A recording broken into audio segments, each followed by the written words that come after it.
참된 신앙으로 살아가기 위해서는 거짓된 가르침과 생각들을 잘 분별하는 것이 필요합니다. 특별히 세상에서 하나님을 따르지 않는 사람들의 가치관과 또한 통치와 경영 원리 속에 우리는 어떻게 분별하며 살아가야 할까요? 오늘 본문을 통해서 함께 묵상하겠습니다.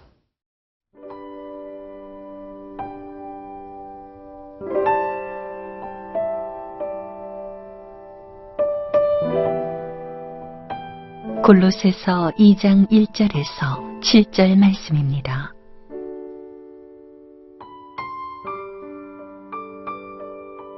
내가 너희와 라오디게아에 있는 자들과 무릇 내 육신의 얼굴을 보지 못한 자들을 위하여 얼마나 힘쓰는지를 너희가 알기를 원하노니, 이는 그들로 마음의 위안을 받고 사랑 안에서 연합하여 확실한 이해의 모든 풍성함과 하나님의 비밀인 그리스도를 깨닫게 하려 함이니, 그 안에는 지혜와 지식의 모든 보화가 감추어져 있느니라.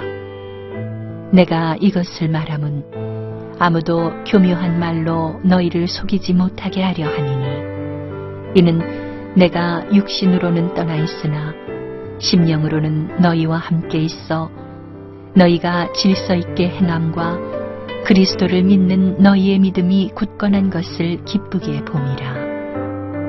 그러므로 너희가 그리스도 예수를 주로 받았으니 그 안에서 행하되 그 안에 뿌리를 박으며 세움을 받아 교훈을 받은 대로 믿음에 굳게 서서 감사함을 넘치게 하라. 사도 바울은 복음을 받아들인 골로새 지역의 성도들에게 이방의 문화와 또 많은 철학과 사회의 영향력 속에 어떻게 믿음을 잘 지켜야 될 것인지에 대한 위로와 권면 그리고 격려가 오늘 이루어지고 있습니다. 함께 1절부터 함께 읽어나가겠습니다. 내가 너희와 라오디게에 있는 자들과 무릇 내 육신의 얼굴을 보지 못한 자들을 위하여 얼마나 힘쓰는지를 너희가 알기를 원하노니, 이는 그들로 마음의 위안을 받고 사랑 안에서 연합하여 확실한 이해의 모든 풍성함과 하나님의 비밀인 그리스도를 깨닫게 하려 함이니, 그 안에는 지혜와 지식의 모든 보화가 감추어져 있느니라. 이 당시에 골로새 교회는 두 가지의 위험을 경험하고 있었습니다. 첫 번째 외적인 어려움은요, 바로 로마의 황제 숭배 사상이었습니다. 로마의 황제를 신격화한 그들의 정치와 식민지 통치 내용을 통해서 하나님을 믿는 것을 얼마나 힘들게 했는지 우리는 역사를 통해 알고 있죠. 결국 그들은 하나님보다 황제가 더 높다는 이야기를 통해서 사람들의 마음속에 수치와 모욕을 줬죠. 하나님을 믿는다는 것이 쉽지 않은 시대였습니다. 그렇기 때문에 사도 바울은 2절에 마음의 위안을 받고 라고 그의 편지를 시작했던 이유는 그런 어려움 중에서도 신실하게 믿음을 지키니 하늘로부터 또한 나도 너희를 위로한다 라고 말씀하십니다. 두 번째 내적인 요소는 오늘 우리가 2부부터 토요일까지 함께 보게 될 거짓 철학과 잘못된 신앙 태도들을 이야기합니다. 그것은 2부부터 볼 거기 때문에 여기서만 잠깐 얘기를 나누고요. 이 두 가지의 어려움 때문에 사도 바울은 골로새 교회인들을 향해서 사랑 안에서 연합하라고 얘기합니다. 여러분, 진짜 세상의 어려움을 이길 수 있는 힘은 사랑입니다. 특별히 그리스도의 사랑 안에 우리가 묶인 바 되음을 깨달았을 때 우리는 세상을 이길 수 있고 우리의 감정과 우리의 현실을 견디며 인내함을 통해서 더 큰 영광과 상급을 누릴 수 있습니다. 오늘 사도 바울은 자신의 삶 자체가 이 거친 정치와 잘못된 신앙생활 속에 진리를 선언하는 인생을 살았기 때문에 본인도 이 어려움 속에 있었던 거죠. 여러분, 진정한 사랑과 위로는 누가 할 수 있을까요? 그 고난과 그 어려움을 겪고 있거나 겪어본 사람만이 할 수 있습니다. 그래서 예수님도 육신으로 이 땅에 오셔서 우리의 모든 죄악을 대신하여 돌아가셨기에 히브리서에 그가 우리를 체휼하신다. 다 겪어봤고 다 이해하고 다 공감한다 라고 얘기하는 것이죠. 오늘 저와 여러분이 복음 때문에 당하는 어려움들, 고통들, 그거 예수님이 이미 다 알고 계십니다. 그리고 우리와 함께 하십니다. 우리가 고난 속에 있을 때, 어려움 속에 있을 때 우리의 눈이 땅을 보면 안 됩니다. 내 자신을 보면 안 됩니다. 눈을 들어 주님을 봐야 되죠. 그렇게 했을 때 우리에게 주어지는 것은 무엇입니까? 그리스도를 깨닫게 하기 위하여 이 고난을 줬다는 것이죠. 우리는 마음속에 많은 무거운 옷들을 입고 있습니다. 고난이란 자극이 와야 그 옷을 벗죠. 그래서 고난은 오히려 햇빛과 같습니다. 누더기와 같은 더러운 옷들을 벗기 위해선 따뜻한 햇살이 비쳐야 옷을 벗기 시작하죠. 그래서 고난은 오히려 위장된 축복입니다. 그러면 그 고난 속에서 우리가 하나님의 아들 예수를 깨닫게 하기 위해서는 어떤 태도가 필요합니까? 3절입니다. 그 안에는 지혜와 지식의 모든 보화가 감춰졌다는 믿음의 고백을 해야 됩니다.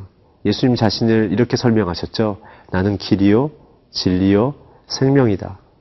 고난 속에 필요한 것은 사람의 위로의 말이 아니라 진리 대신 예수 그리스도입니다.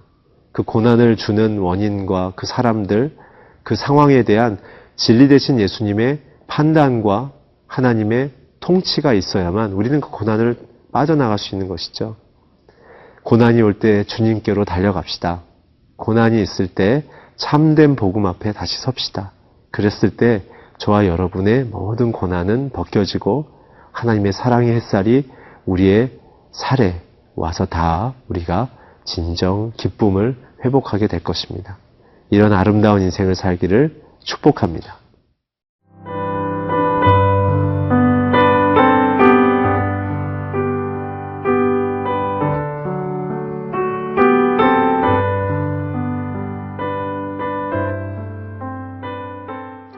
계속해서 사도 바울은 골로새 교인들을 향하여 힘을 주고 더 믿음 속에 흔들리지 않기를 복을 빌고 있죠. 함께 4절 5절을 읽겠습니다.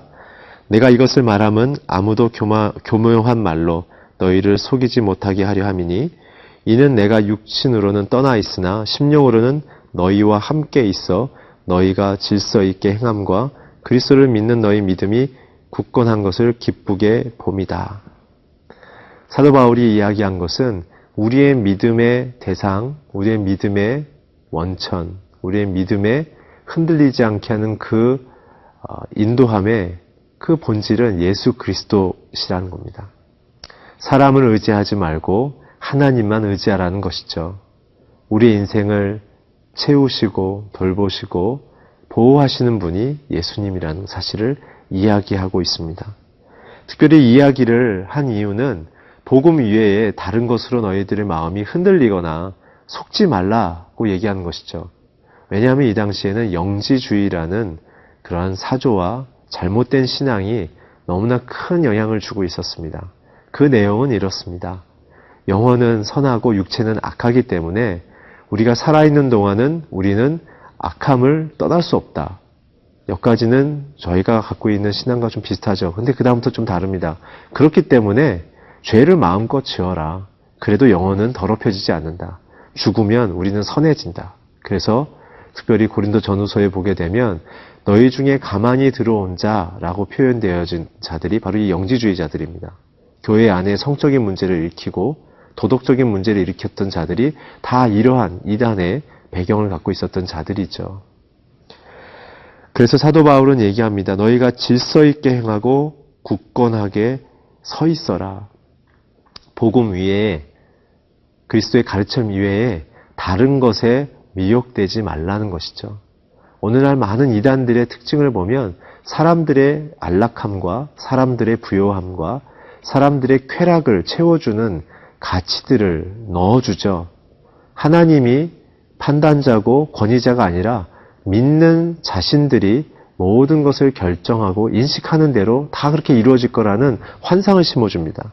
그것이 바로 이 영지주의에서 나온 그런 정신을 그대로 이어가고 있는 것이죠.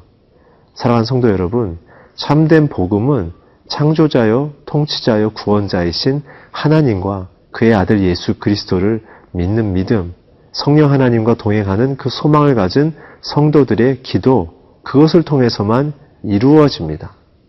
오늘 우리의 믿음이 흔들리지 않았으면 좋겠습니다. 6절, 7절 함께 읽겠습니다. 그러므로 너희가 그리스도 예수를 주로 받았으니 그 안에서 행하되 그 안에 뿌리를 박으며 세움을 받아 교훈을 받은 대로 믿음에 굳게 서서 감사함을 넘치게 하라. 여기서 또 그 표현이 나옵니다. 그 안에서 행하라. 그 안에서 뿌리를 박으라. 믿음 안에서 감사함이 넘치게 하라. 골로새서에 끊임없이 나오는 좋은 표현입니다. 머리 대신 그리스도를 우리의 구세주로 모심, 그것에 대한 메시지를 끊임없이 보여주고 있는 것인데요. 바로 예수님의 사랑 안에 하나 되고 그분과 하나 되라. 결국 우리의 정체성은 무엇입니까? 하나님의 자녀이고 예수님을 우리 인생의 머리로, 권위자로, 통치자로 모시는 인생이다라는 것이죠. 그 안에 행하라는 것은 예수님의 삶의 모범을 우리도 똑같이 따라서 살아내라는 얘기입니다. 사랑하는 성도 여러분, 우리의 마음과 믿음과 동기가 하나님 앞에서 그리스도의 삶을 따라 살기를 원한다는 뜻입니다. 한 번 더 말씀드립니다. 진짜 그리스도를 머리로 모신 자들의 삶의 모습은 내가 무엇을 말하기 전에, 선택하기 전에, 결정하기 전에 이게 정말 하나님이 기뻐하신 일인지를 생각하는 자들이라고 말씀드렸습니다. 그랬을 때 머리 대신 그리스도께서 우리에게 가장 값지고 아름답고 선한 일들을 말씀하십니다.